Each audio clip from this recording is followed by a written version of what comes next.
Pour ne manquer aucune de nos vidéos, abonnez-vous sur Diboudia Kasai.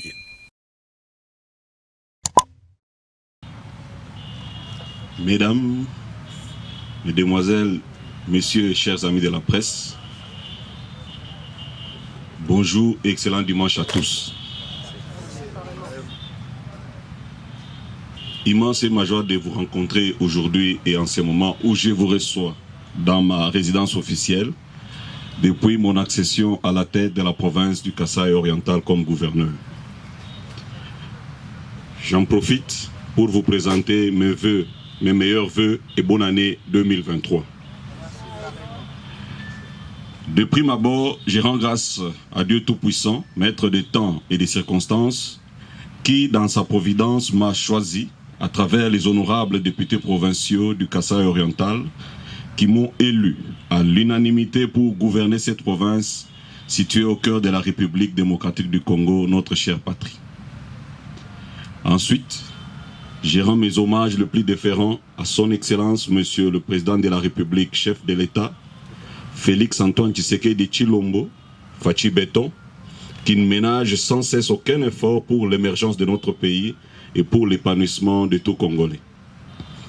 Enfin, je réitère mes remerciements aux représentants de la population du Kasaï oriental, bien entendu les honorables députés provinciaux, pour avoir jeté leur dévolu sur ma modeste personne. Je remercie également toute la population est-kassaïenne pour son soutien manifesté à ma personne. À vous, chères dames et messieurs de la presse ici présents, vous qui avez répondu à mon invitation, je vous souhaite la bienvenue et vous exprime ma gratitude d'être honoré par votre présence qui nous permet de nous adresser à notre chère population en vue d'éclairer la lanterne des uns et informer les autres sur la marche de notre province, le Kasaï oriental. Mesdames et messieurs, chers amis de la presse, l'état dans lequel se trouvait notre province était très difficile et les défis à relever énormes dans presque tous les secteurs. Pour ce faire, nous avons déployé beaucoup d'efforts pour améliorer tant soit peu les conditions de vie de la population et apporter les changements dans les différents secteurs, à savoir politique, sécuritaire, économico-financier, socio-éducatif, agricole, infrastructure, péterntique et sportif. Dans le secteur politique, il y a quelques faits saillants. Il y a, dans la composition de mon cabinet, nous avons suivi la vision du chef de l'État qui est l'union sacrée. Il y a la libéralisation de l'espace politique dans le respect des valeurs démocratiques. À titre d'exemple, il y a la liberté d'expression, de pensée, de manifestation et de réunions pacifiques. Sous notre action, nous avons organisé et réussi à recevoir 2 fois dans notre province du Kasaï oriental, les visites du chef de l'État, au mois d'octobre et au mois de décembre. Nous avons également accueilli avec succès le Premier ministre, chef du gouvernement, M. Jean-Michel Sama-Lukonde dans notre province. Mesdames et messieurs, nous avons aussi encouragé un climat de paix, mieux la cohabitation pacifique entre nos institutions politiques provinciales, à savoir l'Assemblée provinciale et le gouvernement provincial. En vue de protéger et de préserver l'intégrité territoriale et la cohabitation pacifique, nous avons tenu au mois de septembre une bipartite avec la province du Kasaï central. Nous travaillons également sur la résolution des conflits liés au pouvoir coutumier et des disputes de terres dans l'arrière-province, dans l'arrière-pays comme on dit. Pour les cas du secteur de Balou-Balou-Bilanche, les conflits connus de Bena Shimba, Bena Mwembia et Bena Kapouya, nous avons, parmi les solutions que nous sommes en train d'apporter dans ces secteurs, dans cette partie de notre province, nous allons lancer des activités agricoles pour la province. Nous allons également soutenir les paysans qui travaillent dans les domaines agricoles. Déjà là où nous parlons, il y a déjà des tracteurs et des carburants qui sont envoyés dans ces coins de la République. Mais aussi, il y a des espaces de terre agricoles qui seront mis à la disposition de la 21e région militaire pour qu'elle y fasse aussi le champ. Parce que comme vous le savez, l'armée a une partie de génie militaire qui contribue aussi au développement de notre pays. Et dans cette partie de notre province, cela contribuera également à l'amélioration de la sécurité des populations, mais surtout de ceux qui font les travaux des champs. Comme vous le savez, chaque fois qu'on arrive à la période des récoltes, nous constatons beaucoup d'actes d'insécurité qui sont commis à l'endroit des paysans, ce qui les empêche ou bien ne leur permet pas de faire la récolte de leurs champs. Et cette décision de recourir ou bien de laisser la 20e région militaire faire le champ a été saluée par l'autorité suprême de la République parce que nous lui avons fait part de ces mesures que nous sommes en train de prendre pour ramener la paix dans cette partie de notre pays. Nous avons également pris part à Mbandaka à la conférence de gouverneurs, la 9e, organisée par son Excellence, Monsieur le Président de la République.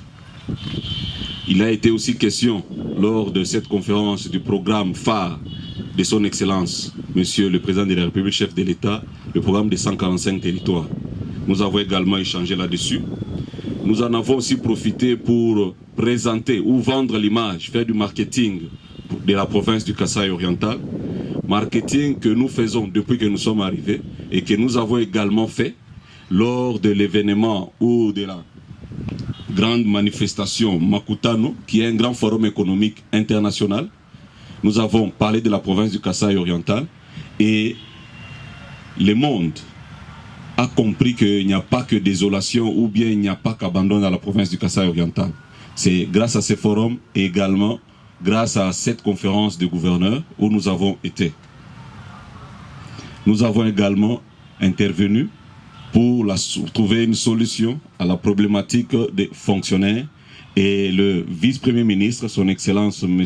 Liaou, a promis de venir lui-même avec des vérificateurs et recenseurs afin de trouver des solutions aux problèmes qui se sont posés. Nous avons également organisé la formation prière, une formation pour le nouveau cadre de la territoriale nommé par son Excellence Monsieur le chef de l'État.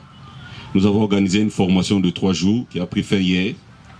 Cela a été dans le but de les doter des outils et également de les renforcer en capacité pour leur permettre de bien appuyer et bien exercer leur métier ou bien leurs attributions. Et nous espérons que les résultats se feront sentir le plus vite possible. Dans le domaine de la sécurité, le chef de l'État, Félix Antoine Tshisekedi Tshilombo, lutte pour la défense et la sécurité de notre pays. Vous avez constaté comment il se bat pour renforcer l'armée, pour équiper l'armée, mais également la police. À titre d'exemple, vous avez vu, on a doté les provinces, dans notre province, en moyens de locomotion. On a doté à la police comme à l'armée. Également pour nous ici, on a été doté, l'armée comme la police, et nous saluons sincèrement les efforts et les sacrifices que consentent les services de défense et de sécurité d'intelligence, en l'occurrence la 21e région militaire, la police provinciale, la police nationale commissariat de la province du Kasaï oriental, l'agence nationale des renseignements, l'ANER, et la direction générale de migration, la DGM. Nous leur devons notre tranquillité. Nous avons également travaillé pour la réduction du banditisme urbain et également l'encadrement des enfants en lien de rupture familiale, en rupture des liens familiaux. Nous avons constaté pour cela la réduction des phénomènes Benamakanda et autres. Nous avons également continué dans la vision de la police de proximité en soutenant cette action qui s'est faite en partenariat avec un partenaire, en l'occurrence l'OIM. Ça c'est au niveau politique et administratif. Nous sommes dans le secteur économico-financier. Le budget pour 2023 a été revu à la hausse. Le climat des affaires s'est considérablement amélioré. À titre d'exemple, nous avons beaucoup d'investisseurs qui sont en train de revenir, mais également, nous constatons, par rapport aux activités dans le domaine bancaire, un accroissement en termes de finances dans la province du Kasaï oriental. Nous avons également travaillé pour la réduction de la spéculation sur le prix des denrées alimentaires, chose qui était monnaie courante dans notre province.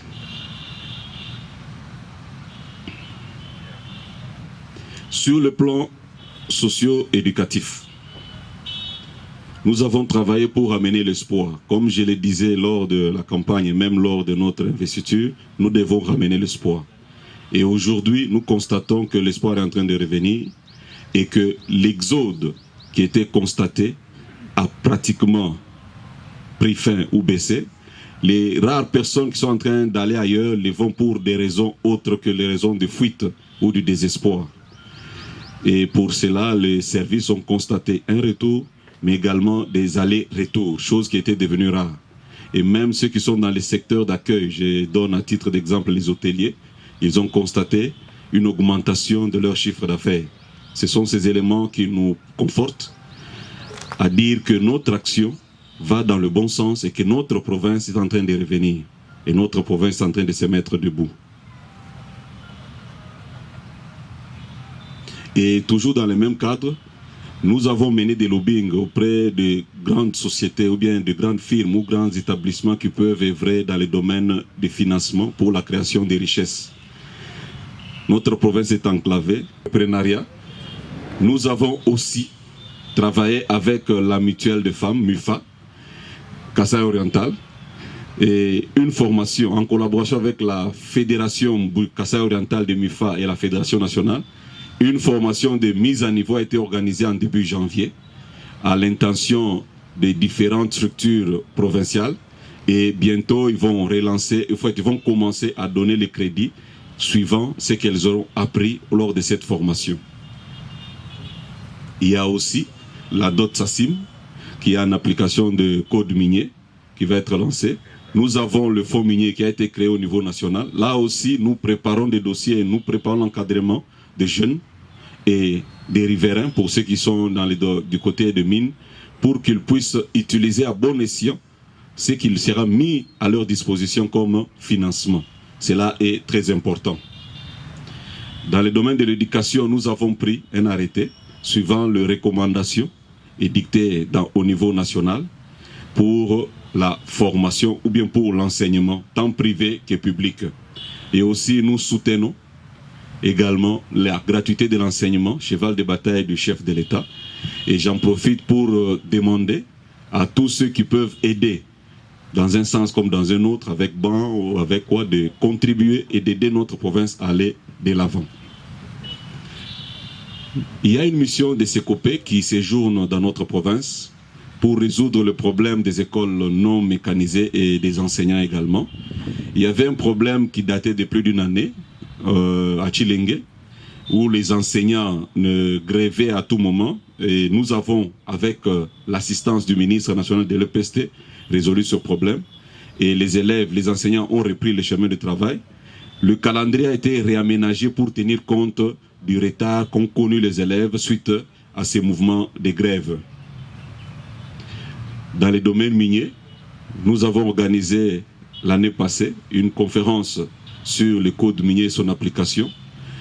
Et nous avons profité de l'occasion avec le SAEMAP pour expliquer ce que la loi ou ce qui est prévu par la loi dans les domaines miniers, particulièrement pour ce qui est de l'artisanat et de la petite mine. Nous avons commencé un travail de suivi, d'encadrement des creuseurs avec les SAEMAP. Il y a des coopératives qui se créent. Et cette année, nous prévoyons qu'à terme, ou bien à la fin de l'année, nous ayons toutes les mines artisanales entretenues ou sous la couverture des coopératives, afin d'encadrer nos frères creuseurs, parce que leur travail et leur métier doivent le payer et doivent leur aussi assurer une vie décente. Pour ce qui est du secteur agricole, nous avons mis en place un programme de réserve stratégique alimentaire pour la province. Nous avons commencé avec les 3 provinces du côté ouest et nous sommes allés aux 2 provinces du côté de l'est. Et nous avons labouré 835 hectares lors de la première saison sur une prévision de 1250 hectares. Mais ça, c'est pour le gouvernement et les partenaires, c'est-à-dire nous avons labouré et pour certains paysans qui avaient des champs, qui n'avaient pas le moyen de labourer, comme vous le savez, à la main il est difficile de faire 1 hectare, mais avec les tracteurs et les carburants et ce que nous avons mis à disposition, nous avons fait le labour des grands espaces.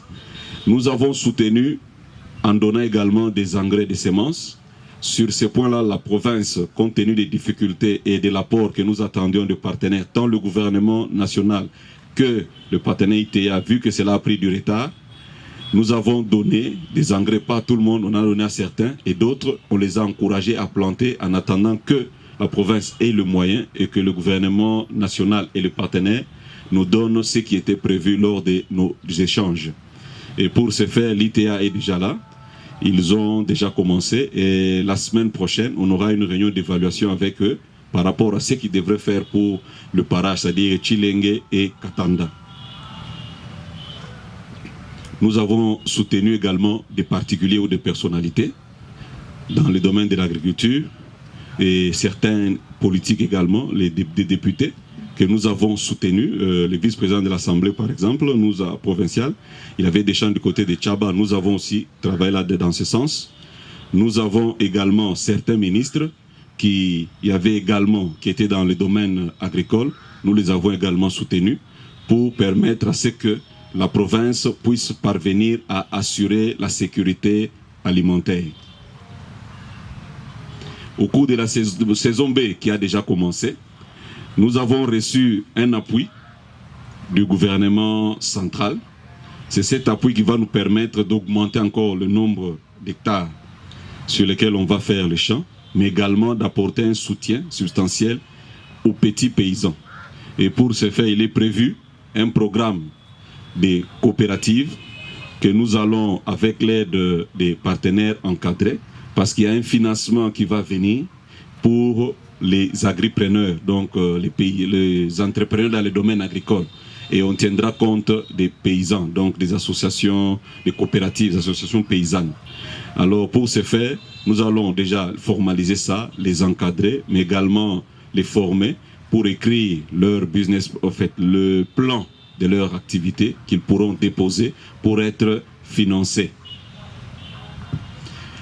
Lors de cette campagne agricole, on a planté le maïs, mais on a également fait les soja et on a fait les niébé. Nous procédons actuellement aussi, ça attend déjà vers la fin, à l'identification des pêcheurs et des associations de pêcheurs. Comme nous le savons, on est dans un espace où il y a beaucoup de rivières, mais également où le climat est favorable. Nous encourageons ceux qui font dans les étangs, mais également ceux qui font sur les rivières naturelles. C'est dans ce sens-là que nous soutenons, encourageons beaucoup les initiatives, comme l'initiative de M. Georges Mutombo au niveau de... Georges Mukuna, en fait, je m'excuse, Georges Mukuna au niveau du lac Mukamba, où il fait l'élevage des poissons, la pisciculture en cage dans le lac Mukamba. Ce sont des choses que nous encourageons. Il y a également une association de pêcheurs au niveau de Tchala qui travaille également et certains privés. De même, dans le domaine pastoral, nous avons accordé également des produits et certains intrants à certains de nos compatriotes qui travaillent déjà dedans. La province prévoit soutenir et relancer les activités de Daipen. Alors, comme vous le savez, Daipen travaille déjà avec l'FPI. Nous avons pris langue avec le FPI, nous sommes encore en discussion pour voir comment nous pouvons relancer cette activité de Daipen qui a plus souffert du fait que tout ce qui était comme consommation ou bien nourriture pour les volailles devait venir de l'extérieur. Et comme vous connaissez notre situation géographique, cela représentait un grand coût. Mais nous sommes en train de travailler avec nous discutons déjà avec le FPI. J'ai été déjà à Daipen et là on est avec le FPI pour pouvoir trouver une solution afin de relancer l'activité des volailles dans un premier temps, mais également voir comment, avec l'activité agricole que nous faisons, comment certains composants de la nourriture pour le volaille peuvent être produits localement. Dans le domaine des infrastructures, qui est notre grand problème parce que nous souffrons beaucoup plus, l'infrastructure est pour beaucoup. Nous sommes arrivés, nous avons commencé par faire un tour, une visite d'inspection dans tous les chantiers qui étaient sur place pour essayer pour réveiller ces chantiers et puis mettre fin à la léthargie. Nous avons suivi, mais nous avons également discuté avec ces entrepreneurs qui nous ont présenté leurs difficultés. Et nous nous sommes mis à travailler pour relever ou bien trouver des solutions aux difficultés que nous présentaient. Il y avait l'aspect lié à l'acheminement des matériaux. Là-dessus, nous avons travaillé avec eux. Il y avait également la réalité liée à la spéculation de prix pour l'achat des intrants et des composants. Là également, nous avons travaillé. Et sur ces points-là, nous sommes toujours encore en train de travailler parce que la culture de la spéculation est très présente, mais avec les services économiques et la FEC, nous sommes en train de travailler dessus pour réduire l'impact de la spéculation sur les activités dans notre province.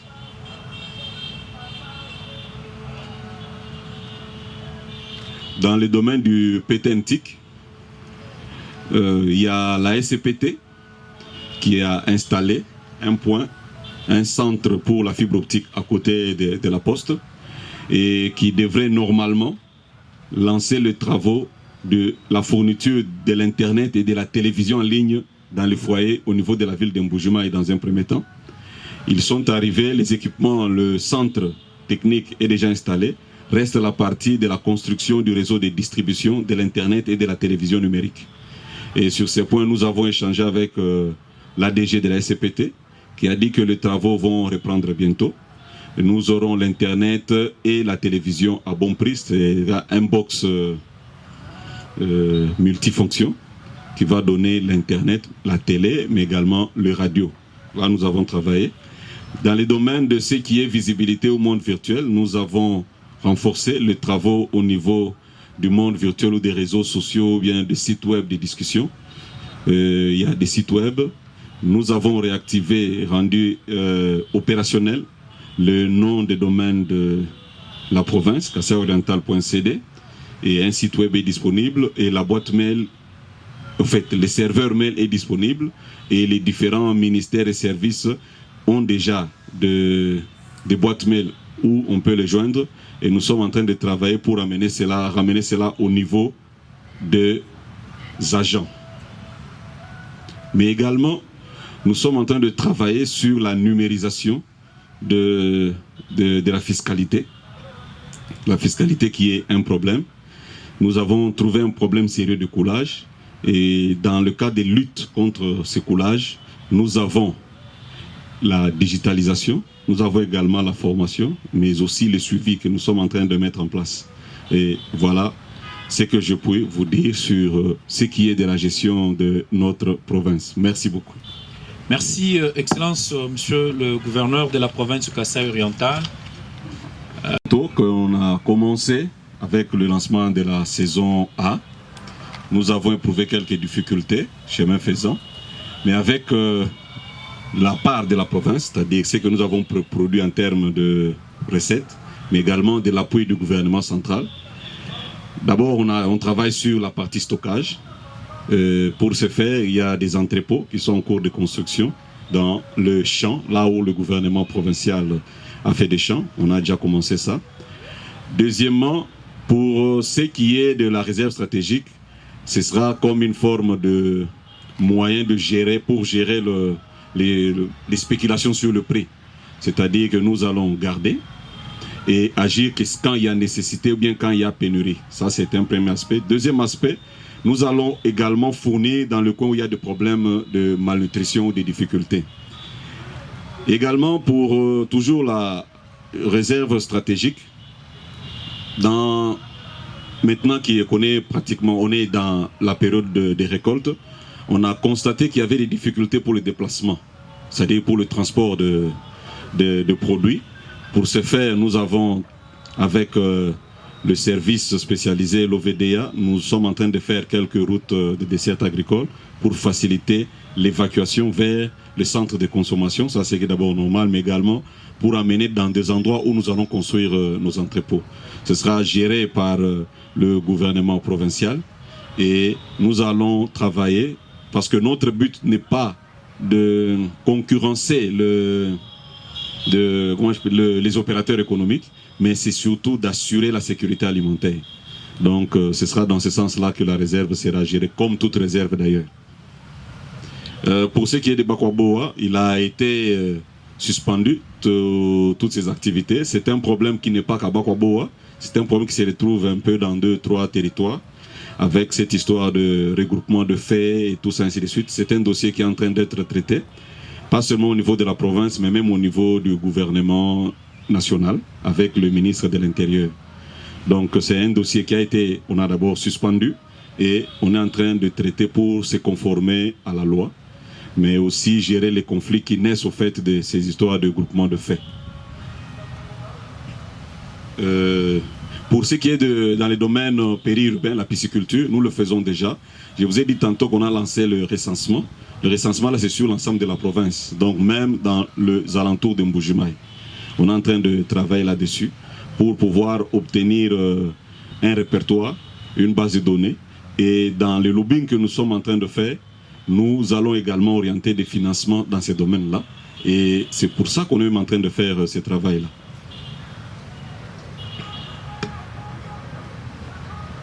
Pour ce qui est de que fait la province fait déjà beaucoup. Je vous ai dit tantôt que nous avons labouré pour les paysans. C'est déjà un apport de la province. Dans le domaine de l'agriculture, nous avons labouré pour eux. Nous avons mis du carburant, nous avons mis les tracteurs. Et pour certains, on a même donné des engrais et des semences. Ça, c'est ce que la province apporte déjà dans le cadre de la création d'entreprises. Et cela s'est fait tant pour les femmes que les jeunes, mais aussi pour les hommes. On n'a pas éloigné les hommes. Mais quand bien même, notre cible principale était les jeunes et les femmes. Donc nous avons fait ça, c'est un premier aspect. Deuxième aspect, les différents programmes de formation pour les jeunes. Quand on vous forme sur l'entrepreneuriat, vous n'êtes pas nécessairement obligé d'aller prendre l'argent là au FOGEC, Transforme Bien, auprès des banques. Non, on peut vous former, vous utiliser cette compétence pour pouvoir gérer vous-même votre propre entreprise que vous avez déjà ou que vous pourrez créer à la suite de cette formation. C'est aussi une contribution. Mais également, la province prévoit de mettre en place un fonds, mais nous sommes encore au niveau des aspects administratifs, pour mettre en place un fonds qui pourra aussi venir en aide à certains de nos compatriotes qui sont jeunes, mamères ou vieux, donc ou hommes. Nous sommes en train de travailler là-dessus. Donc la province se prépare et la province agit déjà. Si nous sommes allés d'abord dans le domaine de l'agriculture, c'était parce que nous voulons d'abord maîtriser ce qui est lié au manger. C'était l'urgence que nous avions. Et après, nous sommes en train de voir ce qui est maintenant au niveau de transport. Il y a un programme qui est à l'étude par rapport à ce qui est déplacement. À titre d'exemple, pour ce qui est dans le domaine agricole, c'est toujours dans le domaine agricole avec les tricycles, on est encore en train d'étudier comment on peut en doter certains pour faire le transport et puis amener dans des coins où les véhicules peuvent facilement passer et prendre. Ce sont des choses sur lesquelles la province est en train de travailler. Pour ce qui est de la DGRKO, moyennement, la DGRKO s'est naviguée entre, si je prends en moyen, par rapport aux 3 dernières années, parce que nous sommes en train de préparer, de faire des projections pour certaines choses. La DGRKO naviguait entre, prenons 500 millions et 400 millions, moyennement, sur les 3 dernières années. Hein? Oui, moyenne mensuelle, quoi. Si nous prenons toute l'année, parce qu'il y a des mois où il y a des montées, suivant les activités que nous sommes en train de faire. En francs. En francs, en francs congolais, je ne parle pas de dollars. Je parle du franc, 500 millions de francs congolais, c'est le résultat moyen que nous avons trouvé. Et nous sommes en train de travailler vers la fin de l'année passée avec la mise en place de certains mécanismes. Nous avons pu voir de relèvement de l'ordre de plus de 100 millions de francs d'ajout mais c'est vers la fin de l'année. Mais la moyenne se présente dans ce sens-là. Nous savons, comme je l'ai dit tantôt, que le coulage est fort, mais nous sommes en train de travailler. Mais aussi, nous avons un problème, c'est la culture fiscale. Il y en a qui ne payent pas les taxes, impôts et autres, et malheureusement qui estiment des fois que ça montre leur puissance, alors que ce n'est pas ça le cas. Nous voulons que l'État puisse avoir le moyen, l'État puisse agir. L'État a besoin également de la contribution des citoyens. C'est par les impôts et les taxes que l'État a le moyen. Donc voilà ce que nous pouvons dire par rapport à ça. Et cette année, nous pensons faire des améliorations parce qu'il y a une étude qui a été menée, non pas par la province, mais par les hommes d'affaires, qui nous a posé beaucoup de questions et c'est pour ça que nous allons vite avec ces réformes. Il y a la réstructuration de la DGRKO qui va aussi être faite pour nous permettre de nous rapprocher des résultats de cette étude-là. Merci beaucoup. Merci, Excellence. Excusez-moi, en fait, finalement, les journalistes, vous avez toujours des questions. Vous m'excuserez. Si tel est le cas, il ne faudra pas que... Kachala Bonzola avec le président, non, c'est une information qui n'est pas correcte. J'ai parcouru un bon nombre Kachala Bonzola, j'ai été à Chikisha, j'ai été même ici, au club Miba. Donc l'information n'est pas correcte. C'est en fait ça le problème aussi, que j'insiste, j'ai demandé à la presse de donner l'information de façon correcte, parce que ça aussi ça va aider la population. La population voit ce que nous faisons et la population ressent ce que nous faisons. Et par rapport à l'année passée, en termes de prix de maïs, nous avons réussi, quand nous comparons de façon statistique, nous avons réussi à geler, à maintenir, à ne pas dépasser en termes de spéculation bien de chahutement de prix. Donc nous avons travaillé et ça la population le ressent. Nous avons... travail également, il y a la route nationale numéro 1 au-delà de l'Oubilangi. Il y a 28 glissières et pratiquement toutes les glissières avaient déjà vers le bas, il y a déjà des menaces des érosions. Mais nous avions 3 érosions et l'une était déjà pratiquement au bord de la route et l'autre à quelques 2 mètres. L'autre était encore un peu plus à plus de 10 mètres. Et nous avons travaillé là-bas. Nous avons, en collaboration, nous avons reçu un financement des FONER et aujourd'hui, on est en train de travailler sur ces 3 érosions.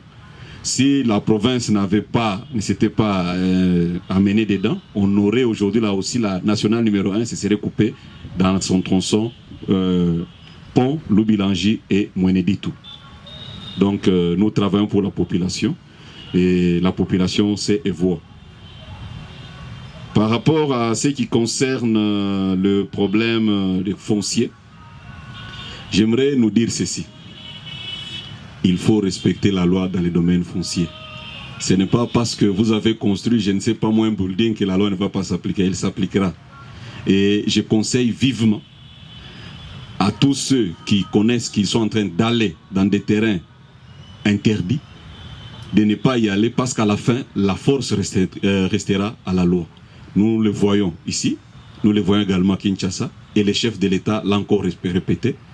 Il faut respecter les normes, il faut respecter la loi.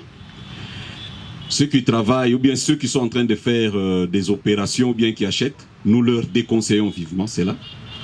Et la loi va s'appliquer pour tout ce monde-là. On ne peut pas dire que non, la loi est devenue faible, sinon l'État n'existe pas. Or, l'État est là, donc la loi va être appliquée. Et je demanderai aux médias de contribuer avec nous à ce rôle-là d'enseigner aux gens le respect de loi, surtout dans les domaines fonciers.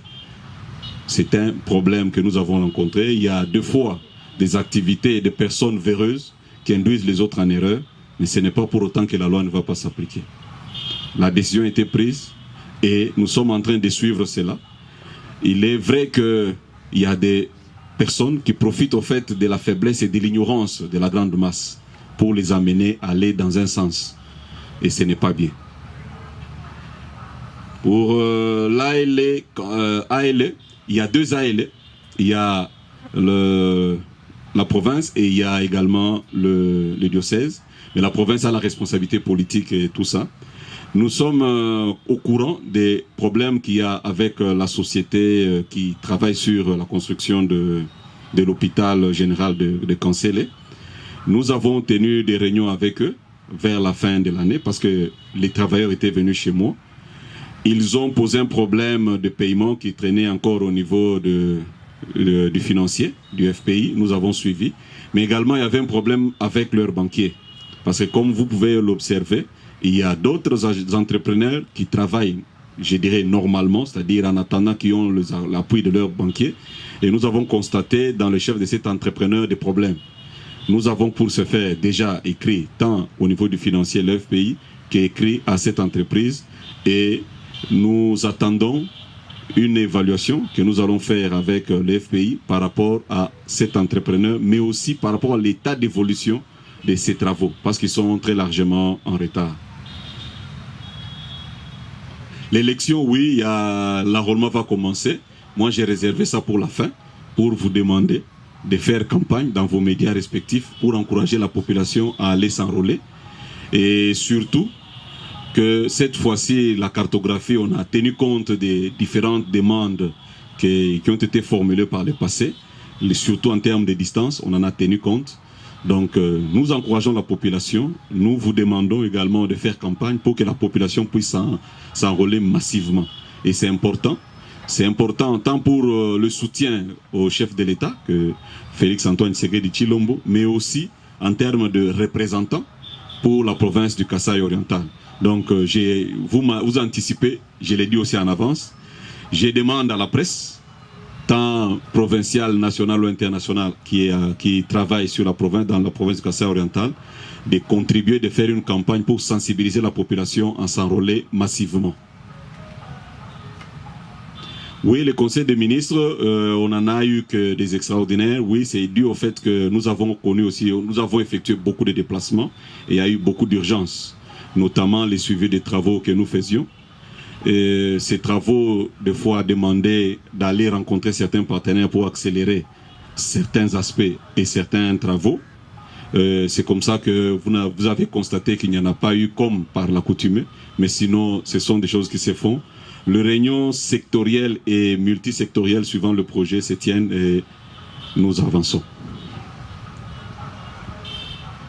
Par rapport au discours programme, nous travaillons déjà.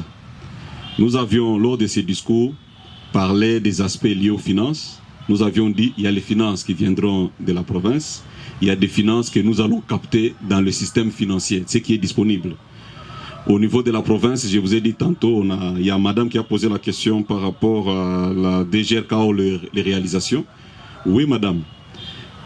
L'agriculture, c'est un domaine qui paye, mais qui demande beaucoup au début. Et généralement, en termes d'agriculture, c'est au bout de 3 ans qu'on peut s'estimer si on parvient à faire les 3 premières années, on atteint un niveau où on est maintenant sûr et calme. Mais les premières années, les 3 premières années, généralement, ce sont des années qui demandent des investissements. Et nous partions pratiquement de zéro. Il fallait d'abord sensibiliser les gens, faire la vulgarisation, la sensibilisation, ce sont des moyens. Il y a également les moyens logistiques qu'il fallait mettre à disposition. Il y a les semences, il y a l'encadrement. Et tout ça, la province l'a fait. C'est avec ça que la province s'est investie, par exemple, à titre de... par exemple, nous avons fait cela. Et pour ce qui est dans d'autres secteurs, suite à certains conflits, la province s'est également investie pour permettre aux enfants de reprendre l'école. Ça également, la province l'a effectué. Voilà quelques exemples que je peux donner par rapport à cet aspect de ce que la province a produit et de ce que la province a fait. Par rapport au discours programme, je reviens encore dessus. J'avais parlé de l'agriculture, j'avais parlé des infrastructures. Les infrastructures sont transversales, c'est-à-dire je retrouve les infrastructures tant au niveau de l'agriculture, tant au niveau des routes normales, mais aussi même en termes de gestion des déchets, de beaucoup de choses, c'est les infrastructures. Tous ces domaines-là, la province est en train de travailler. Suivant le moyen, la province a déjà commencé. Merci. Merci, Excellence, Monsieur le Gouverneur. Chers amis, c'est la 2e série de questions qui vient d'être vidée par Monsieur le Gouverneur. Pour ne manquer aucune de nos vidéos, abonnez-vous sur Diboudia Kasaï.